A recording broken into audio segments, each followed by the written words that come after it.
Good day everyone, good day Siram. We are the group 10 and we're going to discuss about the using the project-based learning multimedia as a teaching learning strategy.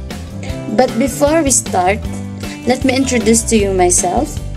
I am Mariska Viola and my group mates, Miss Jocelyn Cadaves and Miss Karen Cabales. Learning outcomes demonstrate the project-based learning multimedia with an appropriate lesson. What are the steps involved in the use of project-based multimedia learning strategy? Project-based multimedia learning is a method of teaching in which students acquire new knowledge and skills in the course of designing, planning, and producing a multimedia product. Remember that this strategy requires much time.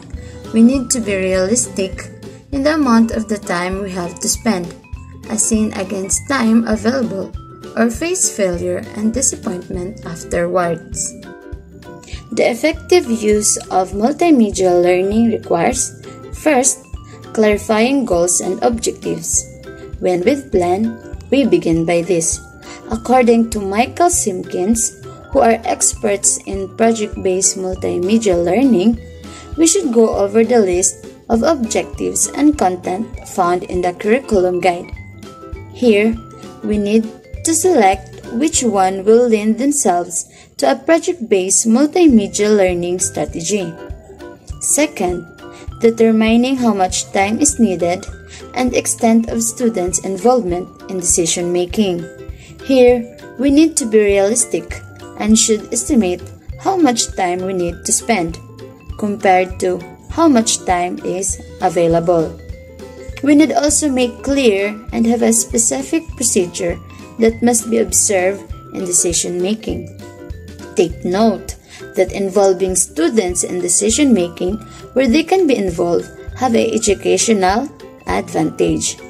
Third, setting up forms of collaboration. Set collaborative arrangement to motivate students to share their knowledge and skills and to build one another's strength. Fourth, identifying and determining what resources needed. As a teacher, you should determine what resources you will need and what are available. And last, deciding on the mood to measure what students learn. Plan on how you will measure what students learn. The important things to remember that goals and objectives are always the starting points of planning and determine the resources available. What library materials are available? What information can your students collect or what resources can they gather by going for field trips in the community? Are there people in the community who can serve as resources in the area your students are studying? Is internet available? Consider newspaper, television, and radio as sources of your information. Depending on what your student's project involves, your students may need to do original research by conducting experiments, doing surveys, interviewing, or preparing their own case studies. To trim down time devoted to a multimedia project, Simpkins et al. 2002 suggested the following. First, use technology students already know. Of course, technology is innovative, and in some ways, there are advantages of technology that can help students equip more knowledge. Kana bang mugamit kag technologies wherein ang mga students na ay knowledge or kaibaw sila ana. Dili ba siya tanan students makamao sa mga technologies. Better if they know how to use computers and other devices so that they can easily use them compared to students who are not. Second, use time outside of class wherever possible. If possible, you can get or acquire knowledge outside the class, like if there are projects related to science or research, make use of time to explore outside for further knowledge regarding the activities you want to execute. Third, assign skills practice as homework. Better manjud you make an assignments that can excel or improve their skills by practicing homework. Dili ra pod kay puro knowledge, but you have skill on that particular. Example, is a student have the knowledge about the parts of the computer and etc., but do not have the skill to operate or use the computer. Have you observed na abadyaing ana mga situation or kaybaw sa mga kuan sa computer nga dili kaybaw mo gamit? Fourth, use special classes like art or music as a extra time. Of course, as a teacher, you can have special classes in an extra time. For example, you only thought then about English, science, mathematics. Sometimes they got bored, so in extra time, do some arts or music so that students will enjoy and at the same time, they can relax. Fifth, let students compose text and select and prepare graphics and sounds as they plan. I think you can let students compose text, select and prepare graphics as they plan. It's their project. Let them be more creative. As a teacher, it's your part to evaluate or rate their creativity or the knowledge they use as the way they plan. So, you have decided on the objectives and content with which to use the project-based multimedia strategy and have determined resources available. What we are going to do next is to start creating the project. Simpkins suggested the various phases of the project. Before the project starts, 1. Create project description and milestone. Here, identify what your project is all about and describe your project in 40 words. Include the project components students will be responsible for and their due date. A milestone may look like this: stage and estimated time. Before the project start, 2 weeks. Introducing the project, 1 to 2 days. Learning the technology, 1 to 3 days. Preliminary research and planning, 3 days to 3 weeks. Concept design and storyboarding, 3 to 5 days. First draft production, 1 to 3 weeks. Assessing, testing, and finalizing presentations, 1 to 3 weeks. Concluding activities, 1 to 3 weeks. And total class time, 5 to 13 weeks. It is an overview. 2. Work with real-world connection. If you have people outside your classroom involved as clients or assessors, evaluators, work with them to make an appropriate schedule and include their ideas for activities. Example, if you have a project na dili ra mag-base sa multimedia o information, you can suggest to go outside world.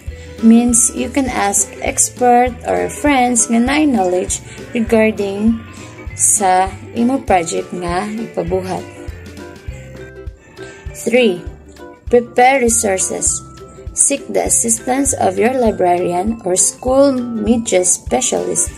In here, you can seek assistance from the librarian, like for example, if your project is all about research topic on drugs, so you can ask the librarian to recommend you some books related to drugs. 4. Prepare software and peripherals such as microphones. Ask the help of technical people or person Kana bang lihiro, mulihok, or expert regarding sa pag-connect ana nga mga peripheral devices in case na ay mga technical problems kung baga. Dili man jud na sila mawa sa imong project labi na ug i-present na nimo sa imong students kay connection naman na sila sa pag-set nimo og goals or objective. 5. Organize computer files. Finding files eats most of your time if you're not organized.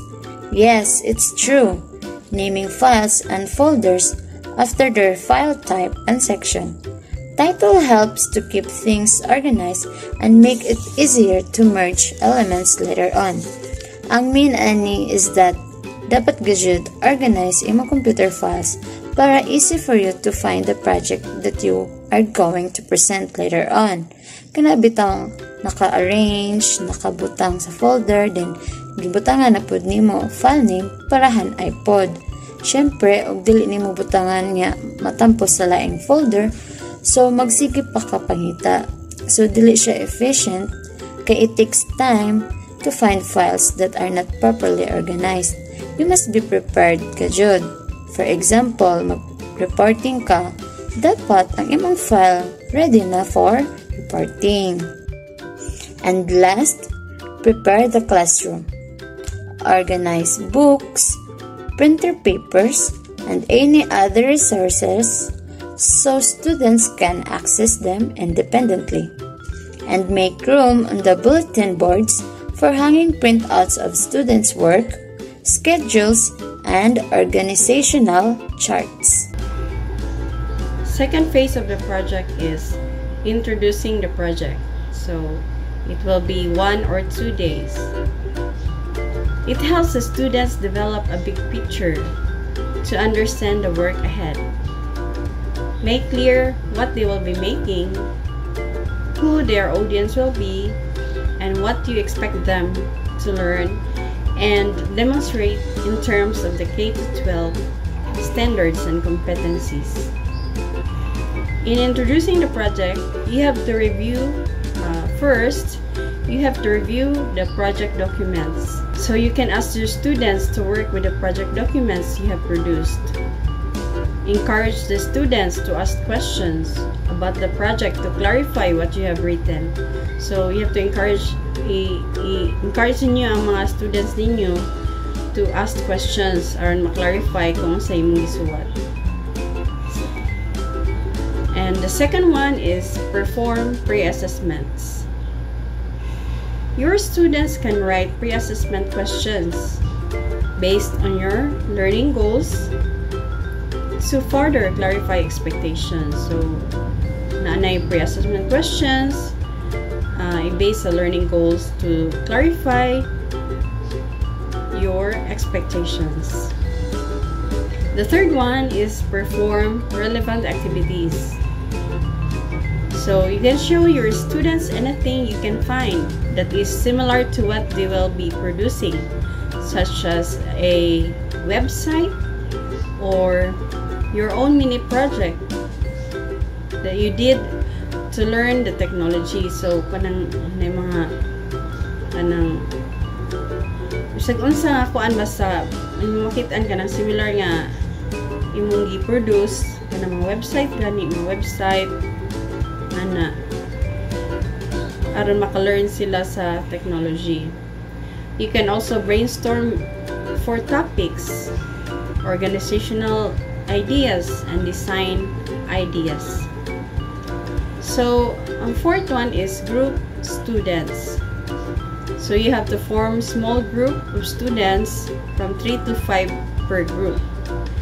So, here are some grouping strategies, grouping strategies. Four grouping strategies. First one is by topic interest. And the second one is by student talent and expertise. This works for a balance of talents and skills in the groups. The third one is by student choice. And then the fourth one is randomly. This is fine to enable them to develop the skills to work with others. So, mo to siya ang grouping strategies. So, the fifth one,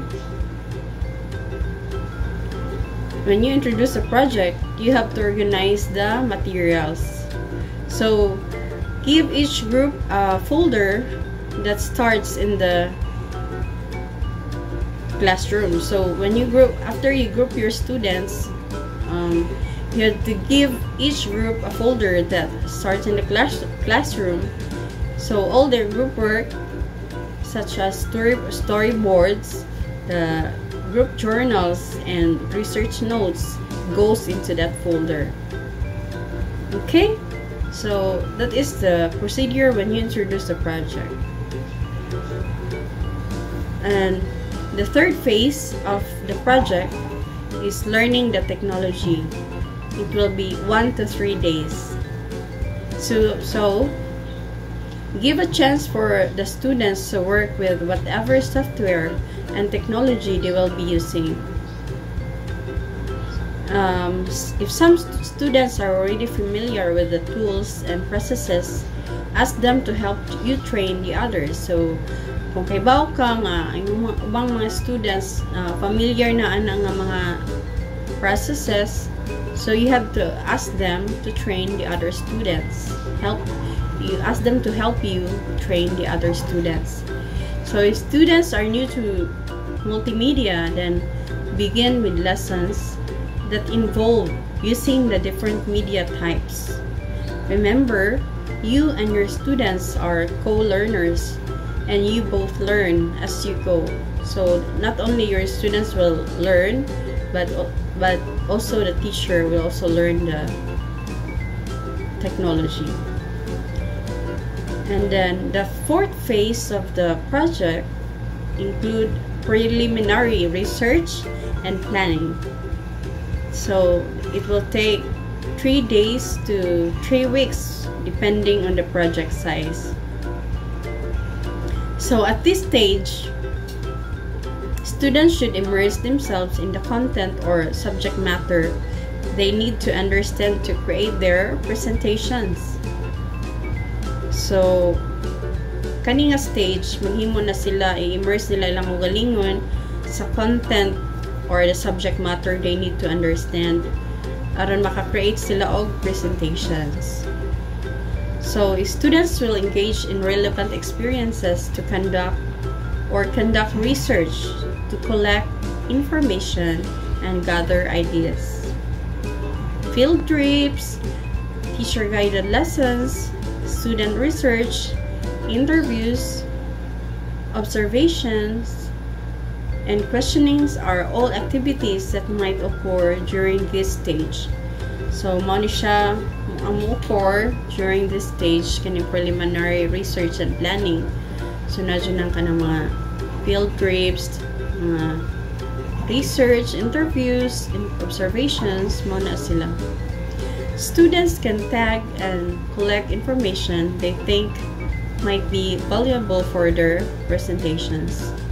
So, compelling photographs, quotes, sounds, and other media they encounter in their research. And then during field trips, they can take photographs for their presentations. So, kuha ka dito kuan sa ilang field trips kintahay, ang mga students makakuan sila, maka-create sila ideas, so makatake sila pictures para sa ilang presentations. Students can keep records of URLs or web addresses. So meaning, you know, kanang mga HTTPS, mga www mo na siyang web addresses. Maka-keep sila of records and content of websites they find. Kung sa ilang mga gipangita, maka-keep sila nga URLs.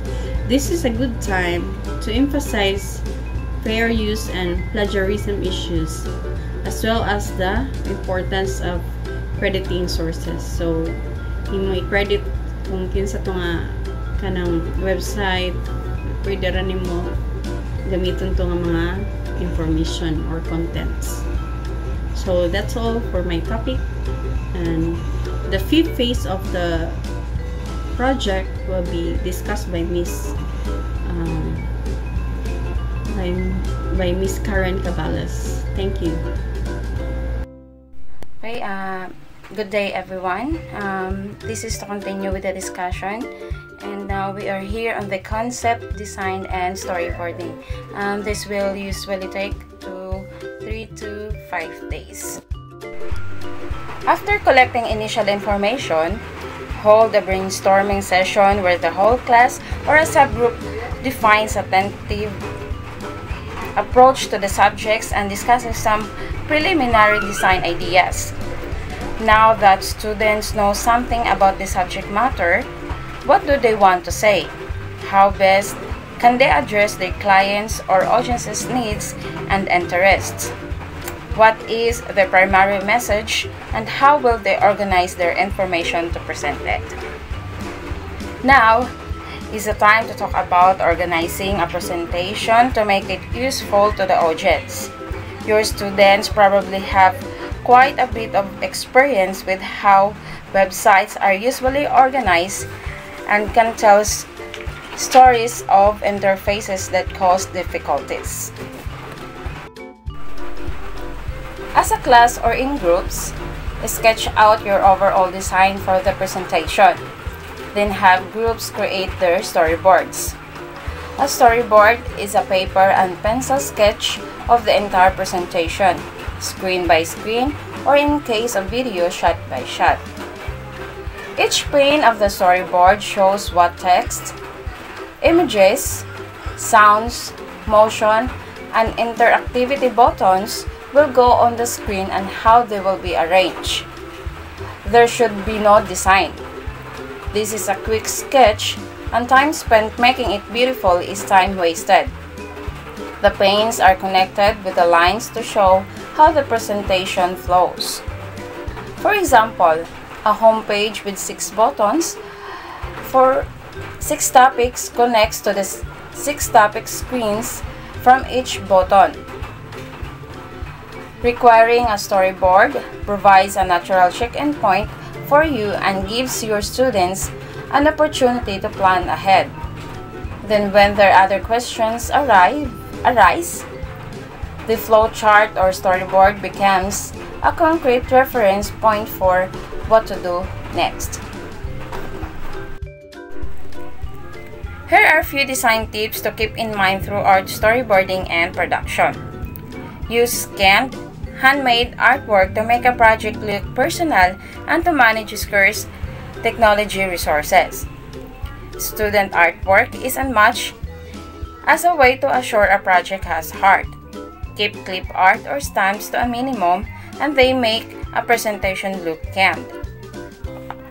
Second, keep navigation.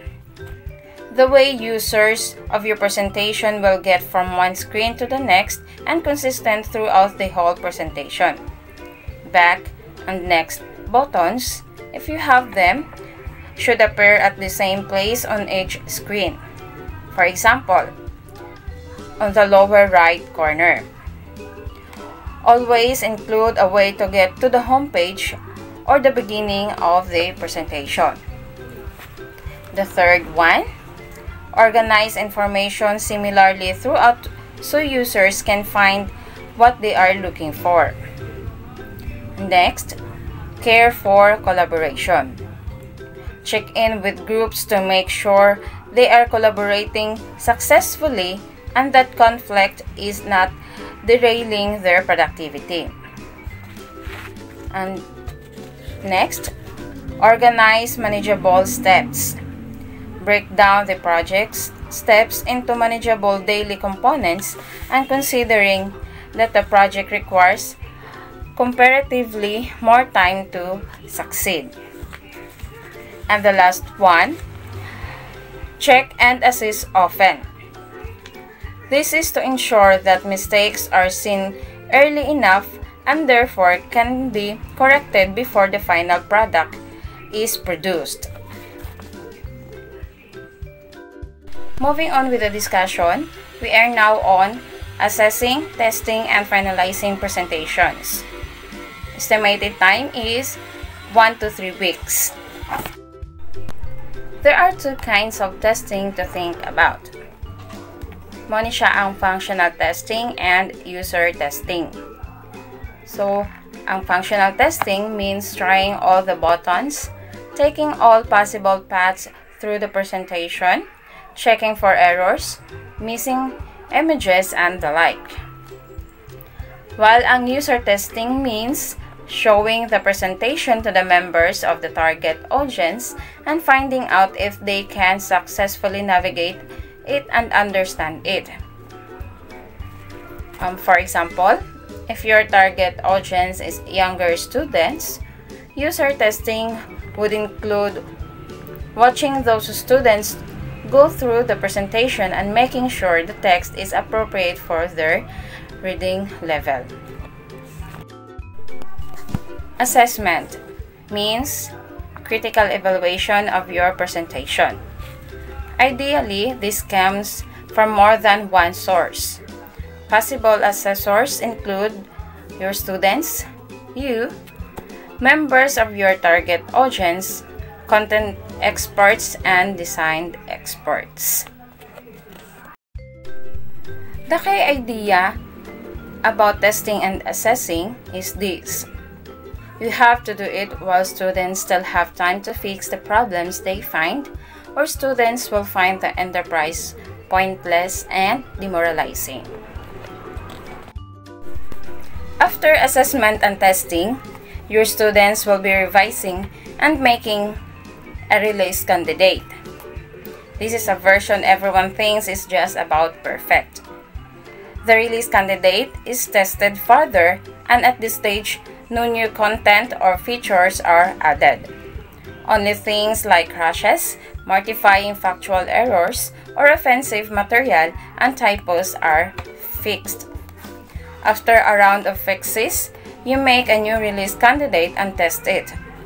This process continues until the deadline, and if you're out of time, you're out of time, so stop.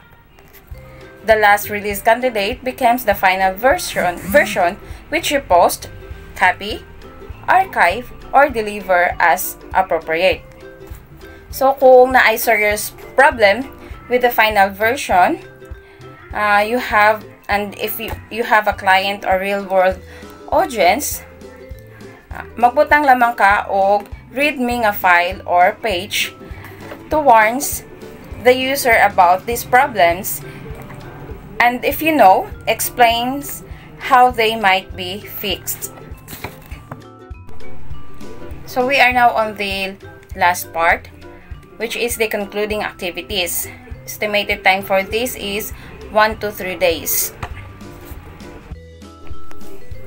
In concluding activities, this will allow time for students to present and show off their hard work. And they will be proud of what they have done and will want to share it with others. Concluding activities may make a memorable project even more special. So often, there is an obvious, authentic concluding activity related to your real-world connection.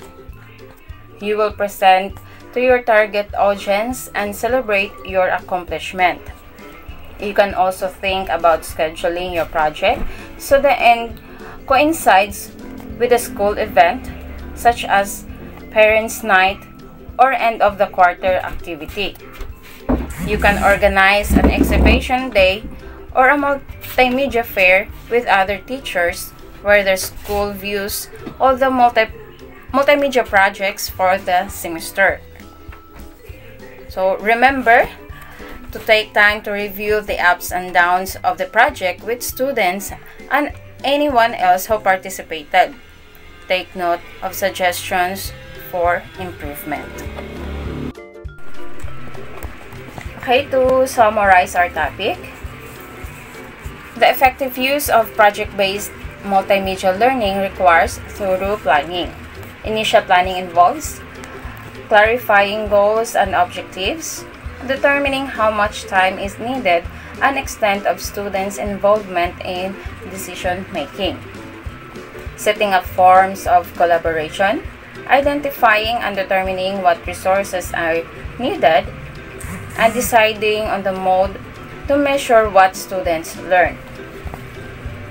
And the various phases of the project include before the project starts, introduction of the project, learning the technology, preliminary research and planning, concept design and storyboarding, first draft production, assessing and testing and finalizing presentations, and lastly, concluding activities.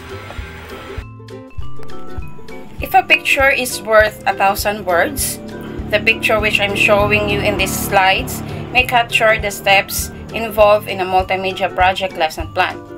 As you can see, the first step is planning, followed by researching, then organizing, developing, communicating, and evaluating. So in planning, here is setting a goal, choosing a theme, and specifying the purpose. So in researching, collecting information from a variety of sources. In organizing, arranging and displaying the ideas or the writing, layout, graphics, and etc. In developing, putting everything into the computer. Communicating, presenting the project to an audience, and lastly, the evaluating what worked and what needs improvement. So thank you for staying up here, and this is your reporter Karen L. Cabales. Thank you. Before we end our topic for today, on the comment section below, please comment multimedia space your birth month. So pareha ani nga sample, you can follow this example. Multimedia space your birth month. Thank you and have a good day, everyone. God bless.